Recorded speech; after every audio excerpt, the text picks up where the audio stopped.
Thank you very much for getting time to be with us today. I take this opportunity to welcome you to Security of Government Buildings and the VIP Protection Unit. My name is Gitiba Mwita. I'm the Commandant SGB Unit. Where we are, this is Security of Government Buildings and the VIP Protection Unit that was started in 1972.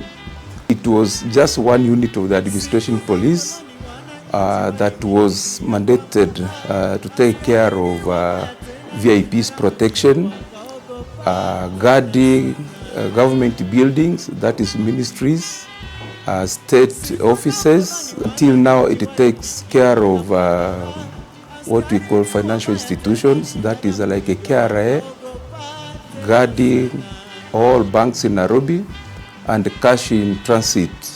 This unit is one of the units within the AP service. The main duty of this particular unit, we guard all VIPs, ranging from governors, senators, ministers, CAs, commissioners, and all VVIPs in Kenya. We also guard ministries, headquarters, state offices, independent commissions, and so forth. We also offer assistance to even government agencies when in need. The unit actually is divided into 3 companies: A company, B company, and the C company.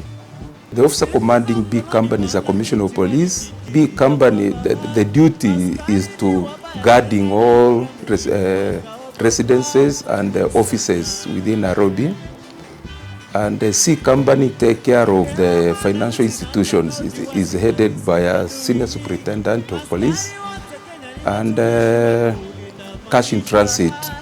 And this is the unit headquarters where it is situated is Uhuru Camp. You realize that when it was started back in 1972, it was just a small unit taking care of government buildings. But now, over time, the unit has expanded its roots. You see, like now, KRA, we guard all the entry points in Kenya. That is how far the SGB has expanded.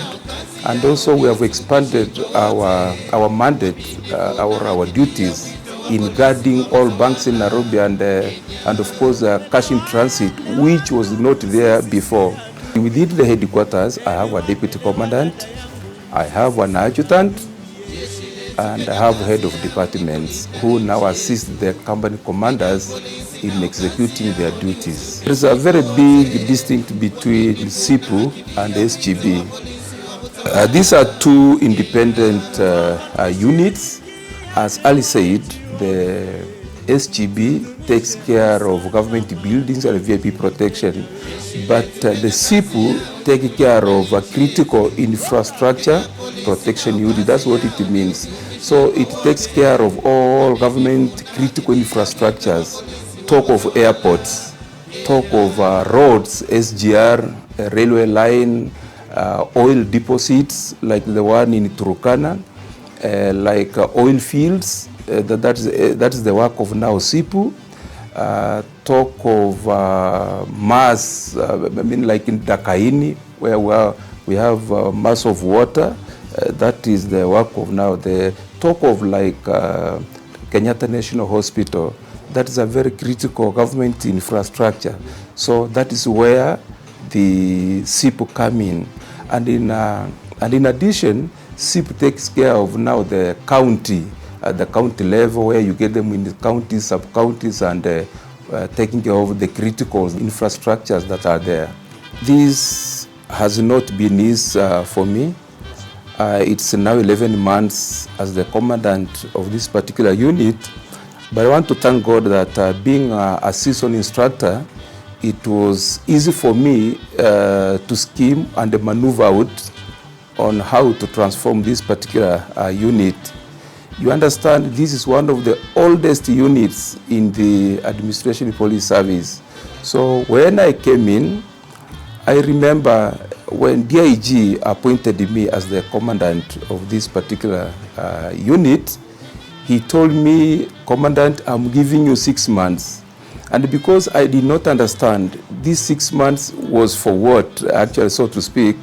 So the first time when I reported, I had now to plan and realign my agendas, but in a vision to transform this particular institution, not to change, but to transform. But I want to thank my predecessor. When I joined it, he had done some percentage. So it was easier for me to pick. And you see, being an instructor, I realized I've trained each and every officer in this institution, and they know my performance. Now, I was to sit down and plan with all head of departments and spell out my vision and mission within the specific period I'll be in this particular unit. So when I came in, there was an issue with the access roads inside the unit. So what actually I've done and what we have utilized, it is not just a single-handedly, but I have received support. The DIG actually encouraged me to bring on board all partners I work with. You realize my officers work with the state offices, ministries, parastatals, banks.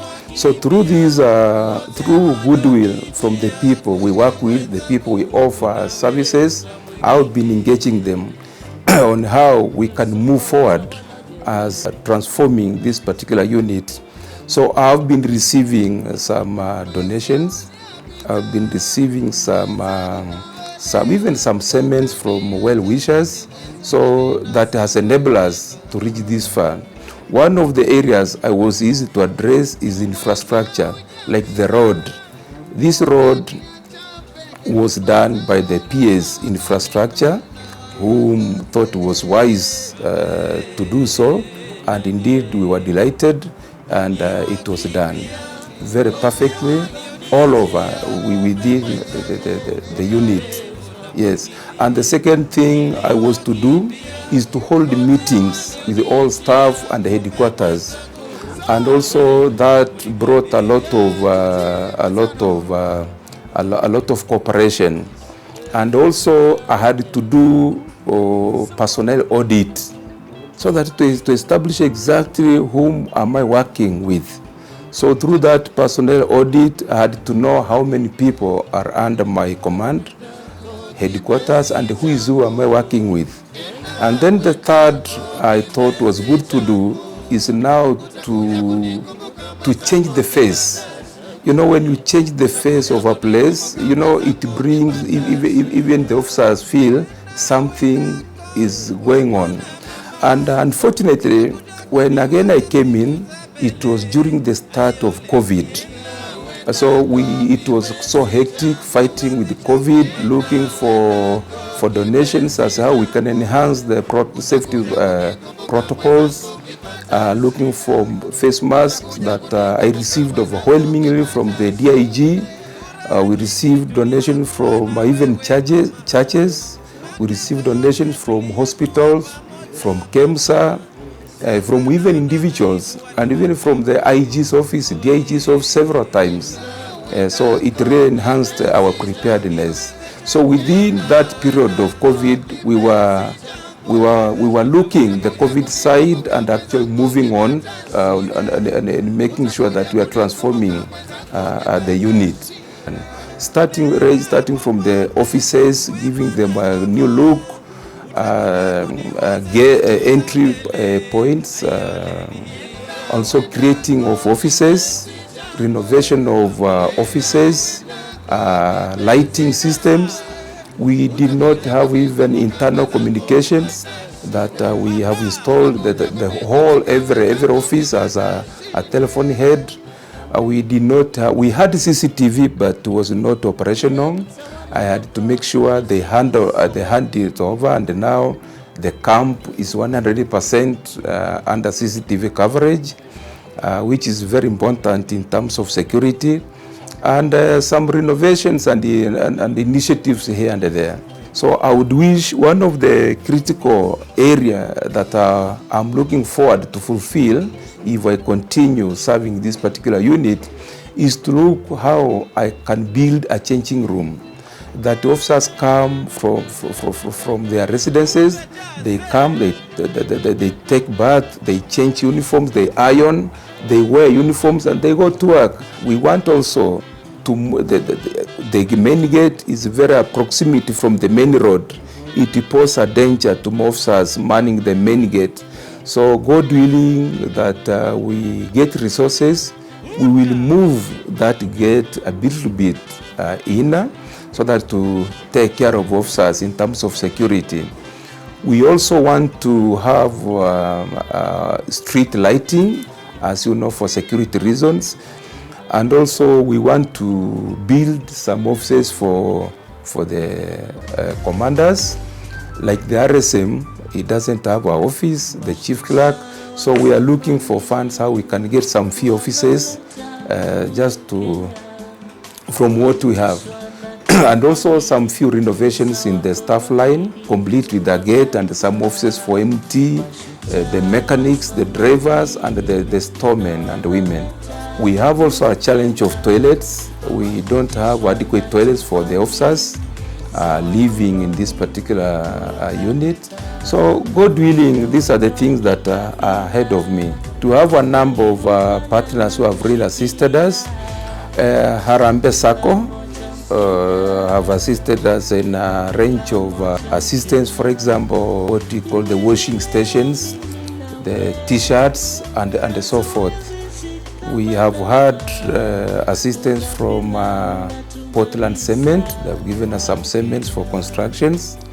From Water Trust Fund, National Water Conservation, Nairobi Women Hospital, Nairobi West Hospital, from VIPs, Members of Parliament.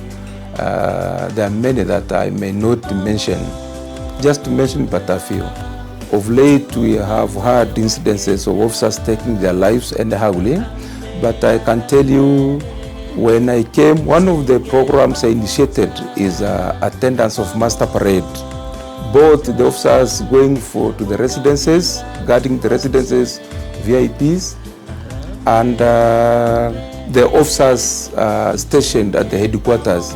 So through this master parade that we have Monday, Wednesday, and Friday, that's the time we invite our counselors, spiritual counselors, and of course the medical counselors, that they have session and talk to officers in terms of counseling them, reassuring them their life is safe.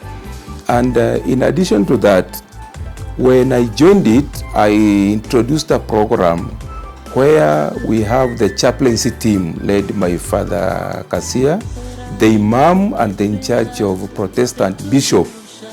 So they pray every morning. They pray to the officers every morning before we start morning call-up. What we start with is praying using the radio, the gadgets. We pray, and that has really encouraged men and women that without God you cannot move anywhere. So we put ourselves unto God every morning, every evening, and I can see it has yielded some good fruits, because we had so many cases of officers drinking, but actually from where I sit, I can tell you it is at a decline. But one area that we have not done very well is the Kibera slums. Most of officers sneak to Kibera. It is a danger. It is a danger, and that is why one of ways to maybe to overcome, is to build a perimeter wall across the Mbagadi way all the way to the military there, so that at least we can take care of the officers moving out anyhowly. So we keep on talking to them, consulting them, reassuring them all is well, grooming them, talking to them, talk.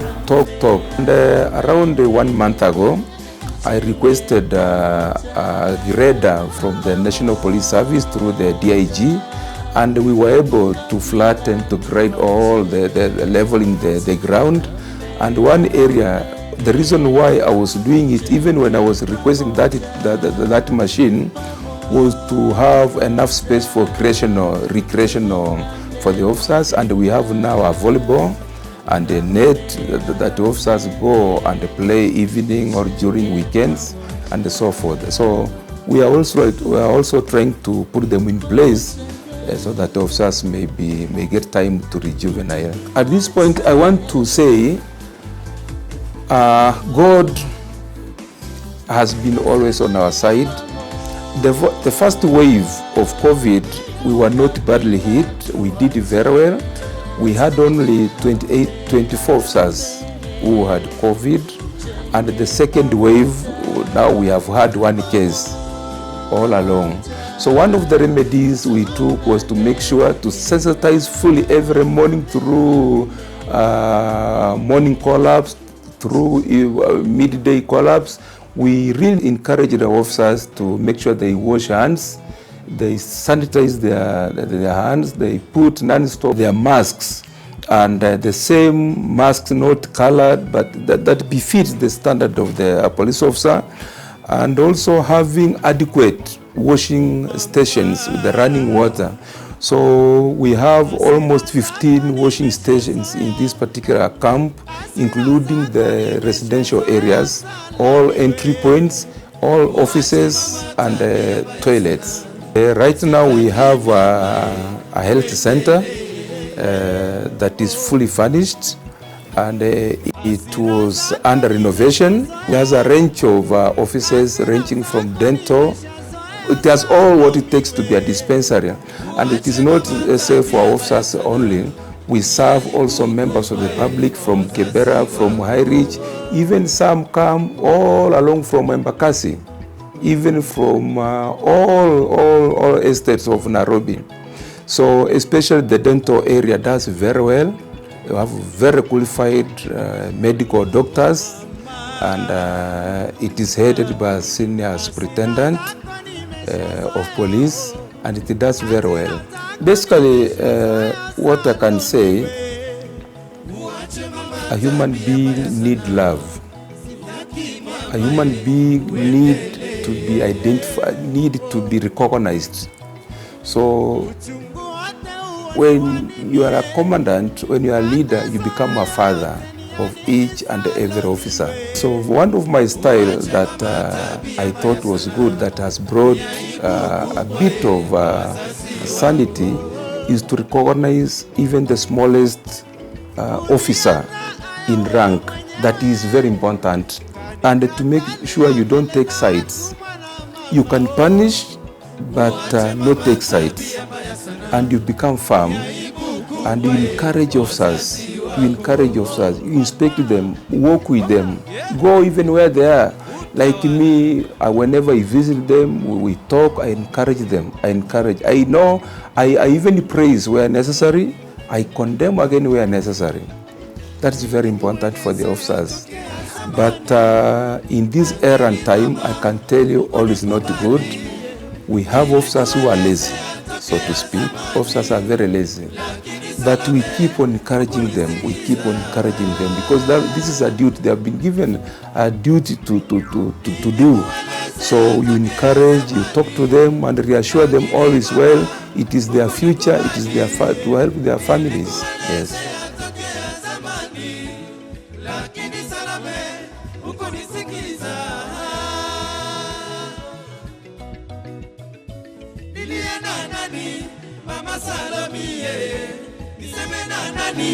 Mama Salami,